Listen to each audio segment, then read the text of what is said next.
Hey everyone, I'm Stephanie, and I believe that the right book at the right time can change lives, and that all readers should read children's literature, especially adults.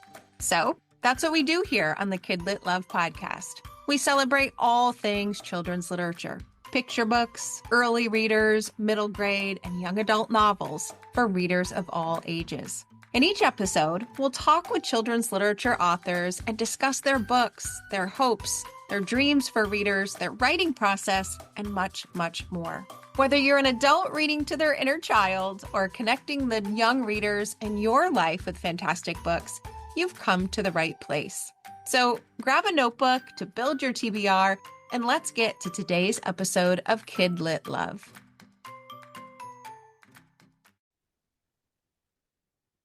Hey everyone, welcome back to another episode of the KidLit Love podcast. I'm Stephanie Affinito, your KidLit loving host, inviting you back to another bookish conversation with a children's literature author. Today, I'm talking with Bianca Schulze. Bianca is an award-winning author who has captivated young readers with her beloved picture books, including the international bestseller Don't Wake the Dragon and the additional book in the series.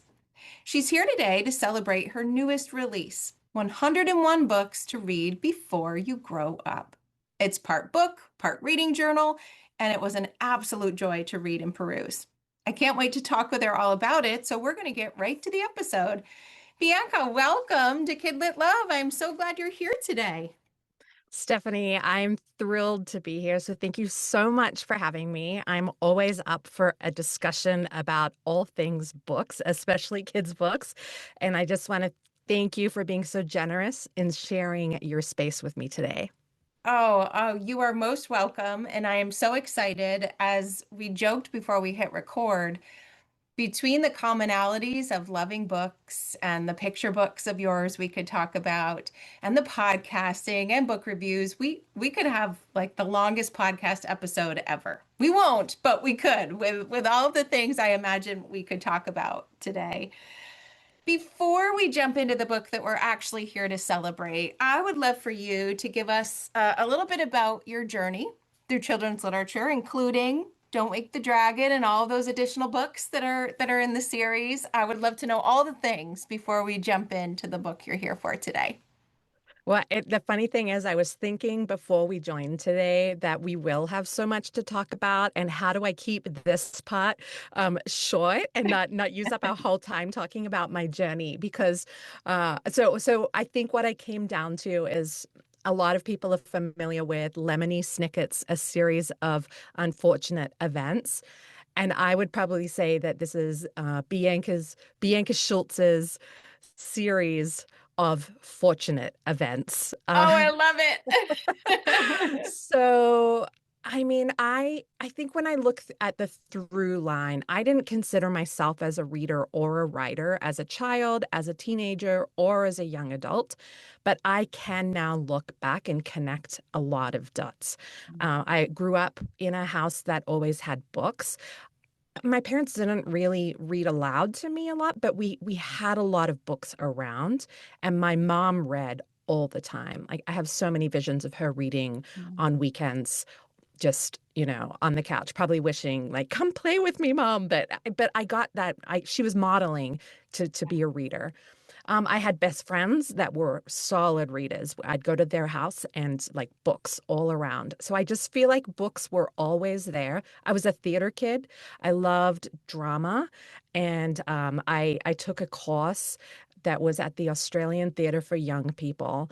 And I feel like that was the first time where I realized the power that a singular word could make a difference, and sort of that underlying emotion behind it. And so I feel like words and their feelings became important as a teenager.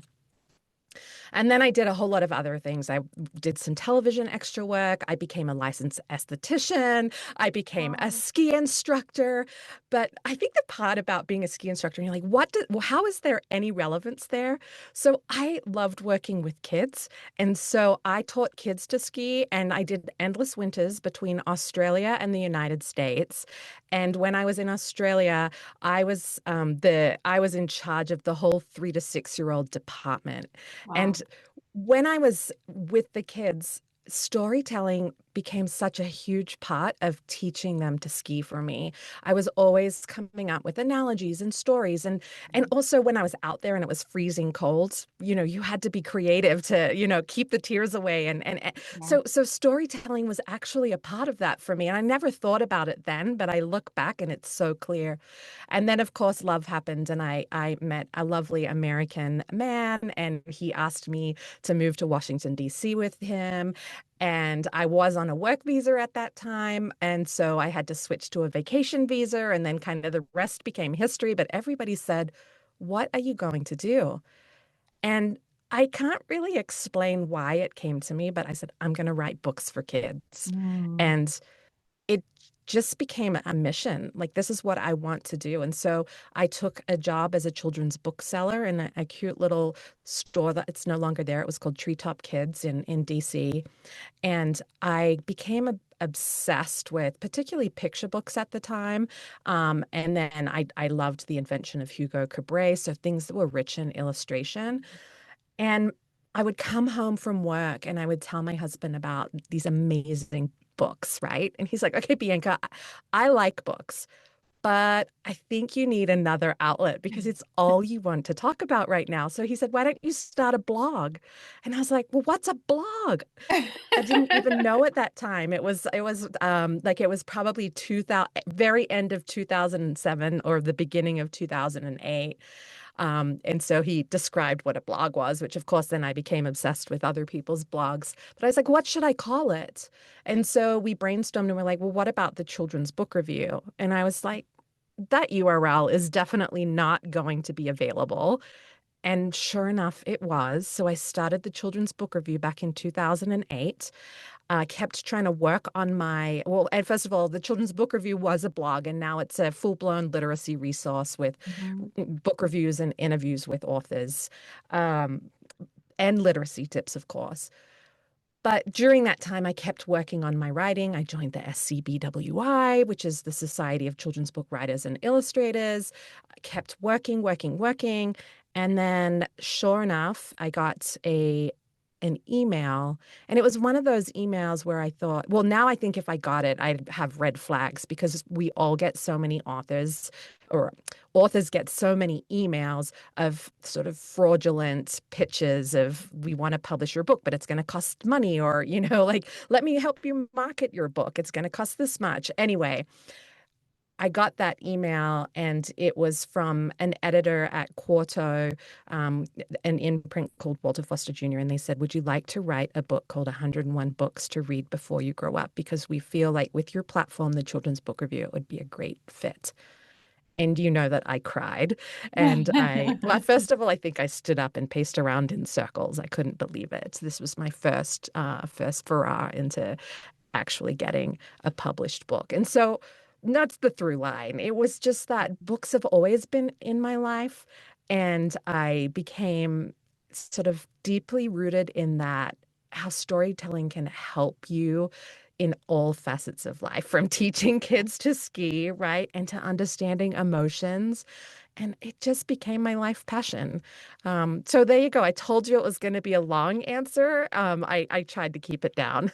We love long answers here. I think the one of the best parts of the podcast, or at least my favorite part, really is this opening question because listeners are librarians and educators, but also parents and those who also want to write. And so I feel like no matter which person or which category we fall into, finding out the backstory of how that book or those books came to be in your hands is just thrilling for readers. And so I say the more the better. And actually I do have a question for you because I want you to say a little bit more.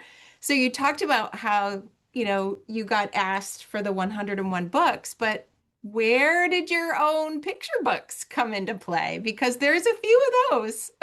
Yeah. So Tell us. before the I got the question, would you like to write 101 books to read before you grow up? So, and just to clarify, the first version came out in 2016. And so this version that we'll get into in a little bit is the revised edition that just came out in 2025. But I had been working purely on picture books. And when I look back at the ones I had been writing, before 2016, they kind of make me giggle now. And I did get a lot of rejections on that. But I would say I think it was around 2018. I don't know. It might have even been 2016 around that time. We went on a vacation and we were on a long airplane flight. And my son was really sick and he was just not feeling well at all. And you never want to be that parent on an airplane where your kid is the one Yeah. screaming. And so he finally fell asleep. And my husband looked at our two daughters and he said, "Whatever you do, don't wake the dragon." And because I know, and because I was sitting there not wanting to move a muscle because I did not want my son to, wake up, I thought that's so funny. And honestly, before I got off that flight, I had the whole story like mapped out in my head. And that picture book came to me like, I mean, it's probably been the easiest book of all the books I've written because I felt it in my body. Mhm. And anyway, so I kept pitching that one. And what happened was the publicist from 101 Books to Read Before You Grow Up from the couple of years before, she moved to a publishing company called Clever Publishing. And she reached out to me via the Children's Book Review to see if I would be interested in taking a look at some of their new books. And I said yes. And then I also discovered that the editor was Rebecca Fraser, who's a wonderful editor. And so I said to the publicist, Diane, I said, "Would you mind showing Rebecca my manuscript of Don't Wake the Dragon?" And she took it right away. And so that was kind of how it went. It was a little bit of this was the right story. Mhm. And it was also a connection that I had that helped me create that inroad. And then that Don't Wake the Dragon has since become, it will, as of probably next year, it'll be a 7 book series because the final book in the series is coming out, which is a Christmas book. Wow. That is so exciting. It's right place, right time, right moment, right book, right people, meant to be. And I Yes. can imagine you as a parent who remembers so many times where inspiration struck, or there was a reminder of the to-do list, or there was something that you needed to do, but you were not going to wake that sleeping child who was laying on you. I just love that that was the moment that kind of catapulted Yeah. things for you. Oh, Yeah. that's so Yeah. And exciting. it was like also that my first, so I have 3 kids. My first kid was a non-sleeper. And so while it was my third kiddo and him being sick and my husband saying the right words, it was a lifetime of parenting that made that story so easy. Easy. I mean, there's a part in Don't Wake the Dragon where the castle cooks are making so much noise that you're sure they're going to wake up the dragon.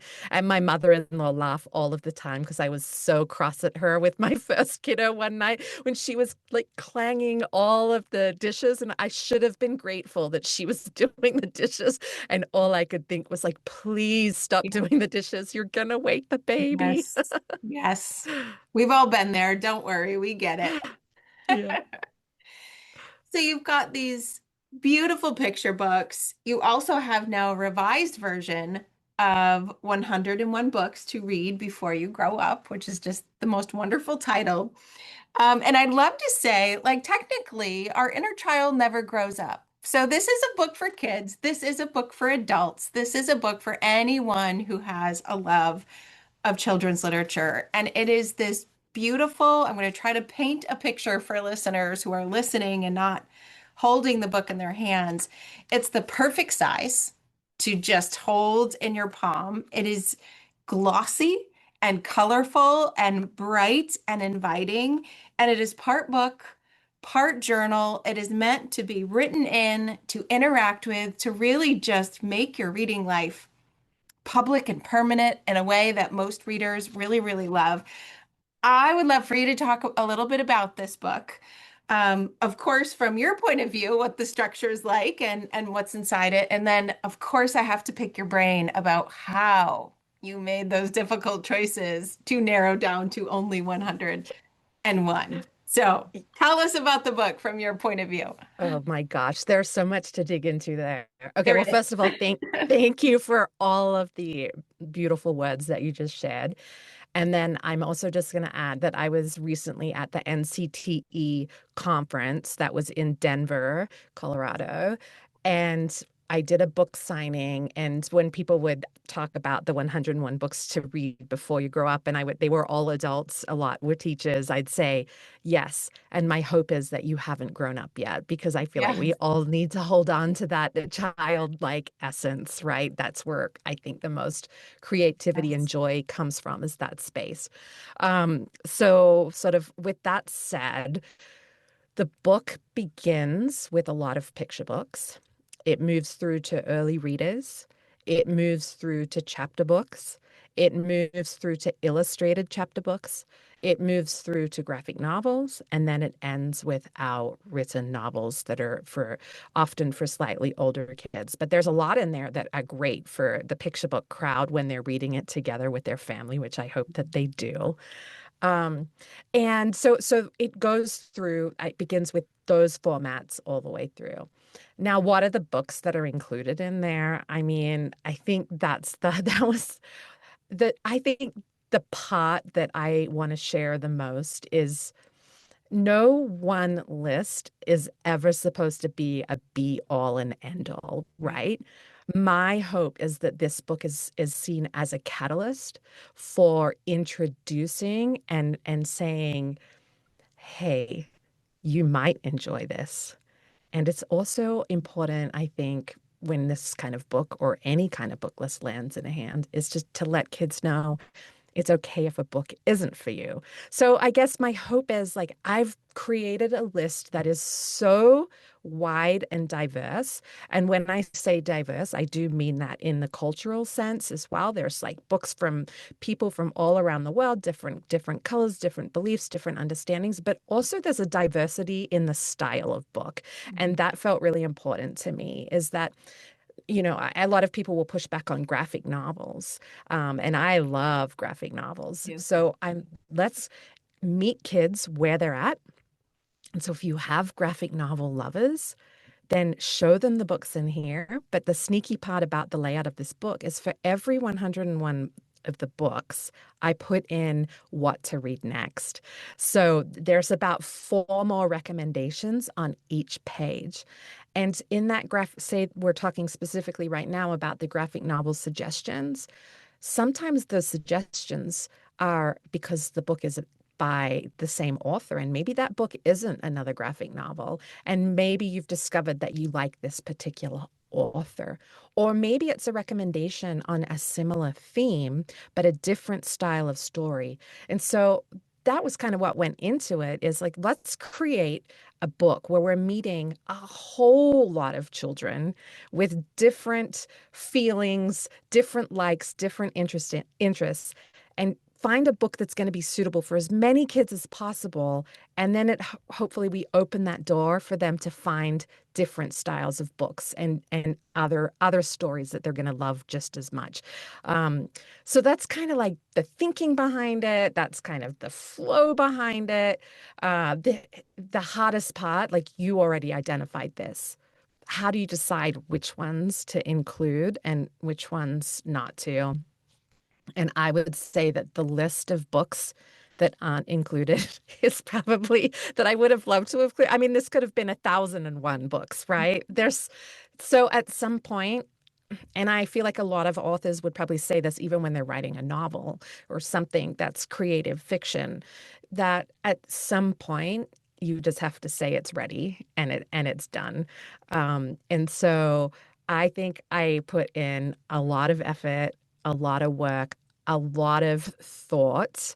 And so hopefully when people see this book and hold it in their hands, they can feel that too, and find, you know, I mean, a lot of people say, even if it just reaches one reader. No, I want a lot of readers to be reached by this particular book. And I hope that even if they don't even sort of classify themselves as readers, that maybe after this book, they'll feel a little bit more like a reader. Yeah.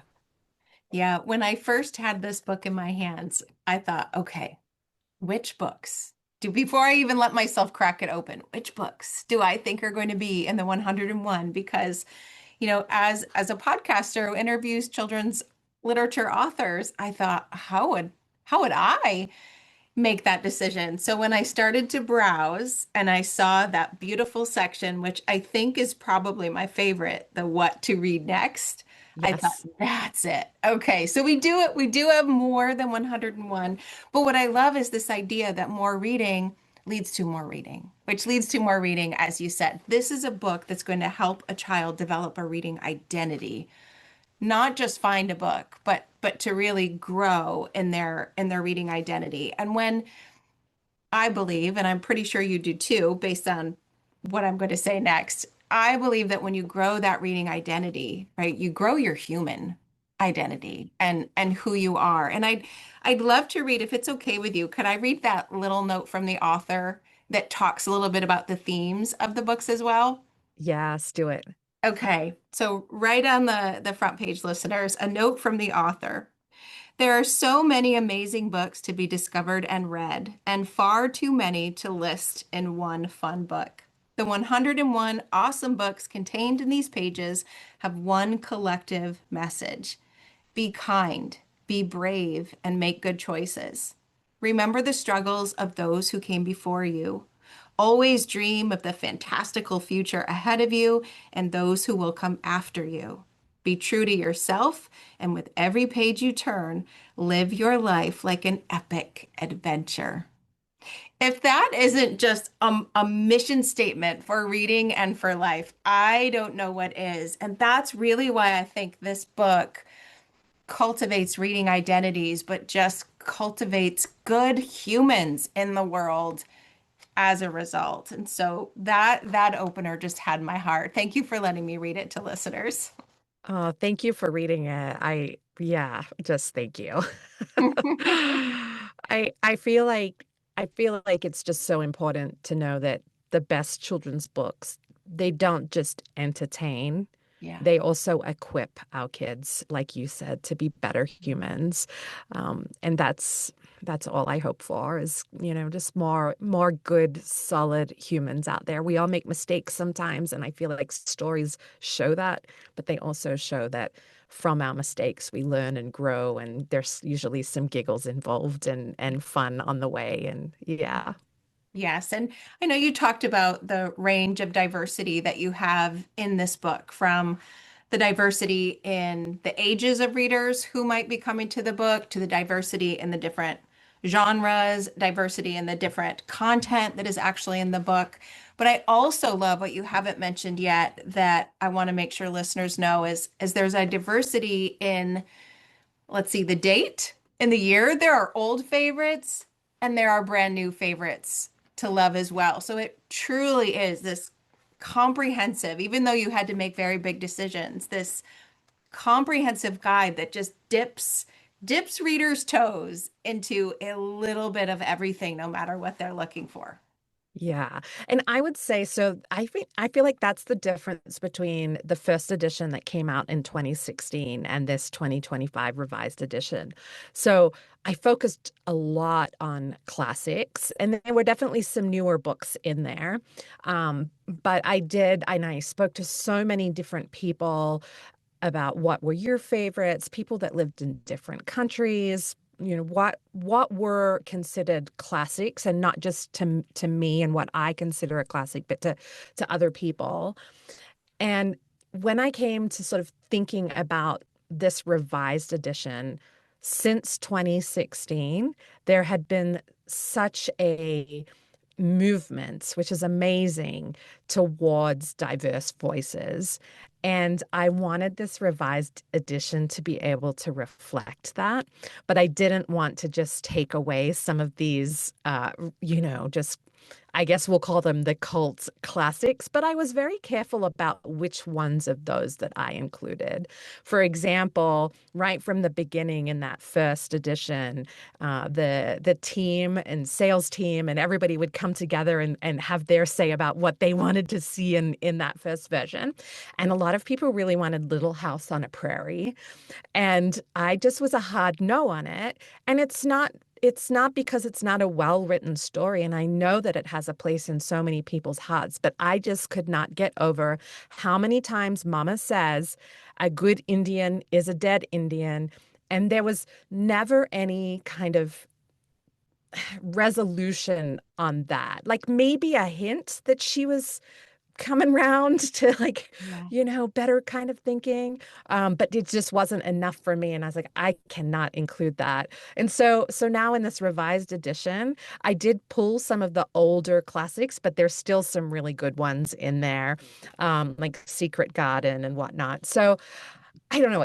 I mean, so much goes into it. But when picking the new ones, I kind of feel like self-awareness was that crucial word for me. And I feel like self-awareness for anybody that does what we do in our space is that we all have our natural biases and we all have our favorites. But when you're putting a list together like this, or even when you're choosing which guests come onto your podcast, right? It's thinking beyond what's just for me. Like Mhm. let's pick what is for other people and everybody. And I'm not, this isn't coming out as elegantly as I would like, but I think you kind of get the gist. And for me, the best reading list isn't just about personal favorites, and it's about creating entry points, like I said before, for Mhm. every kind of reader. Mhm. And I love how easy you make it for readers to find those entry points. So on each page, or I guess I should say for each book, because some are single pages and some are double page spreads, there are these wonderful, colorful circles on the side that are kind of like a key that if a reader is looking for something specific, you instantly can see the recommended age group, the genre, the publisher, the date, even the page count for those, if you're in the mood for something lengthy or something light, that can just help when you're sifting through, perhaps trying to find the right one for you right now.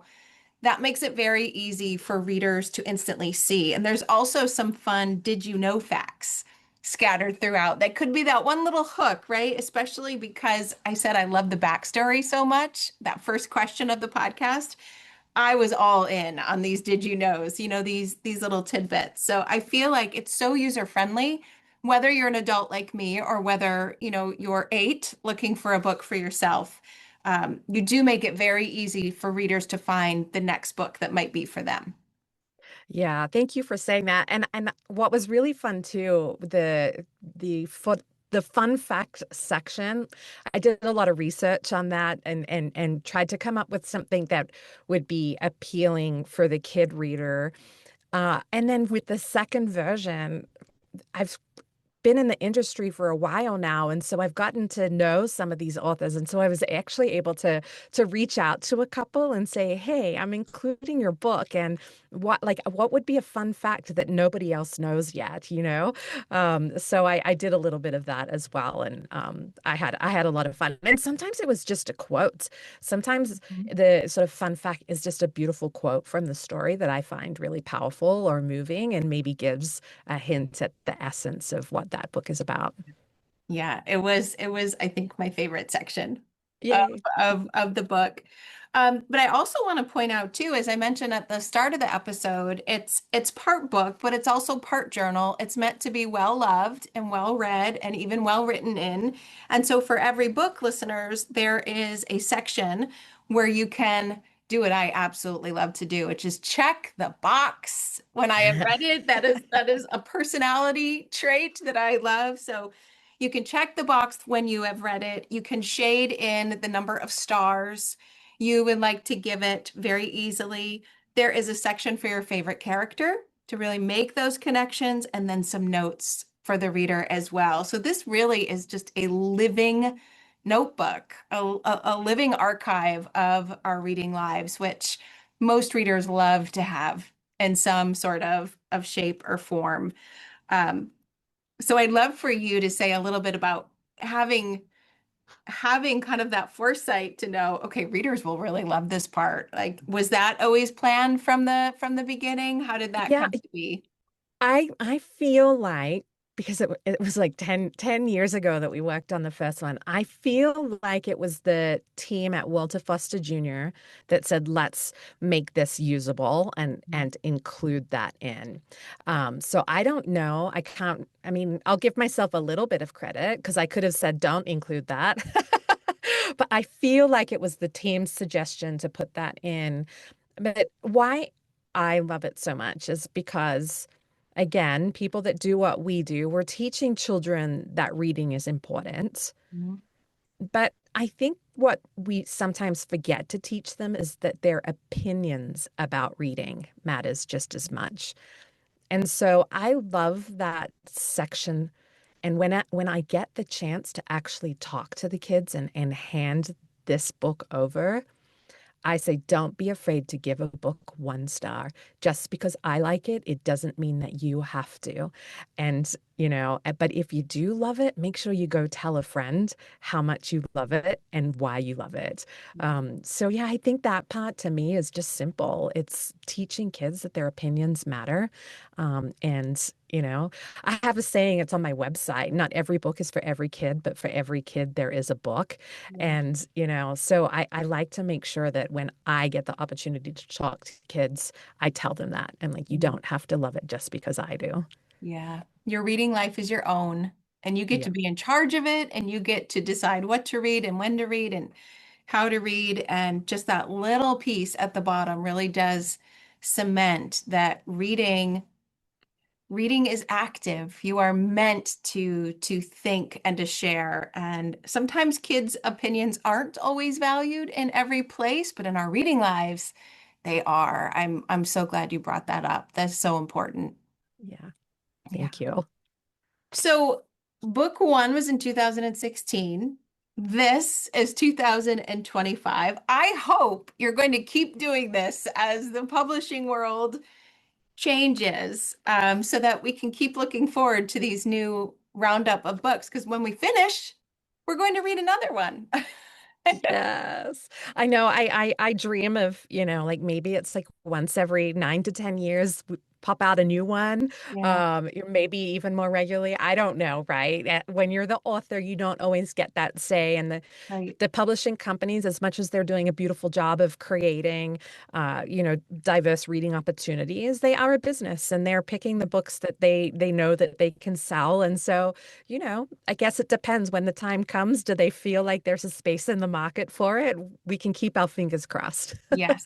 And we can go buy the book. That is the Yeah. best way that we could send the message that books like this matter. So we have more, us listeners have more control perhaps than we think by just where we decide to spend our bookish uh allowance. Yes, absolutely. And I don't know why this has popped into my head, but I guess this is my sales pitch too, is that like if you were going to buy one book, this one you can take into the library and then, go and check out as many of the books in here as possible because I do feel like most well-stocked libraries will have a majority of these books. And then for anybody that doesn't know, although I can imagine that your listeners know this, whenever you go to the library, if they don't have a book that you want that's in stock, you can go to their website usually, or even just ask the librarian to make a request to get that book in. So far, I have had 100% success. Anytime there's a book that I want that they don't have, they've ended up getting it in stock for their library. So Yeah. getting it shelved. That was quite the revelation when I figured out that was a thing and realized that for me too, 100% satisfaction rate so far. The librarians are so receptive. And a book like this, any librarian is going to realize is going to boost circulation and reading. So that is a great idea and a good reminder for us that we have that power too. Yeah. Now, as you think about this book this revised version going out into the world and getting into readers' hands, both young and old. What is your overall hope for the book or for readers who have the chance to read it? Yeah, honestly, I think it's as simple as I hope that you find at least one book in here that you connect with, Mhm. and that when you do, it opens the door to a whole new world of other books for you. And that is my one hope, because I think that the magic for me wasn't in creating a perfect list, because again, we're all going to have our own favorites, but I think that I just wanted to open the doors and then get out of the way while all those young readers and those young at heart readers discover which rooms they want to explore. Open the door and then get out of the way. That is ideal. Yeah. Oh, well, this has been such a pleasure to talk to you about your book and just get the backstory again on how you accomplished this really difficult feat so amazingly well. Where can listeners find you so that they can follow you, whether they want to learn more about your picture books or this book? Go ahead and list us all of the bookish places that you are. All right, are you ready? Ready. So my author website is Bianca Schulze, which is BiancaSchulze.com. And you can find me on Instagram. Put in the search Bianca Schulze. I think it's Bianca Schulze Writer. But I also am at thechildren'sbookreview.com. And I also have the podcast, the Growing Readers Podcast. And both the Children's Book Review and the Growing Readers Podcast are on Instagram as well. So just their names as is. So yeah, I'm there in three different capacities. And if you find me in one space, it'll probably connect you to all the other spaces too. You are busy. You have a bookish, busy life, which sounds wonderful. And I've loved Uh, learning from you and listening and devouring those reviews as well. well, Stephanie, thank you. Thanks for all your kind words and for your great questions. And again, like as somebody who hosts a podcast, I don't think people know how much work can go into creating it and getting it out into the world. And so, thank you so much for choosing me to spend your time with and to share your platform. It's just amazing. So, thank you. You do an amazing job. Thank you. Thank you so much. I really appreciate those words, especially coming from someone who does know that backstory. So thank you so much. And listeners, of course, thank you for listening to another episode of KidLit Love, and I'll see you in the next one.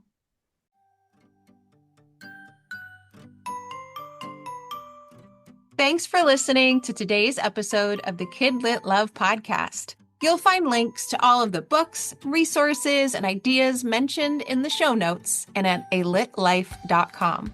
You'll also find KidLit Love on Substack. That's where you'll find posts for each episode, monthly KidLit roundups, and an invitation to join my summer book club and go deeper into the world of children's literature. And if you loved this podcast and want more, you might like to listen to my other podcast called Get Literate. It's a podcast that explores all things books and reading, notebooks and writing to build a life you love. One more thing. If you love what you listened to today, please take a moment to rate and review the podcast, or take a screenshot of the episode and text it to a friend. This helps the podcast grow and builds our bookish community of Kid Lit Love. Thanks for listening.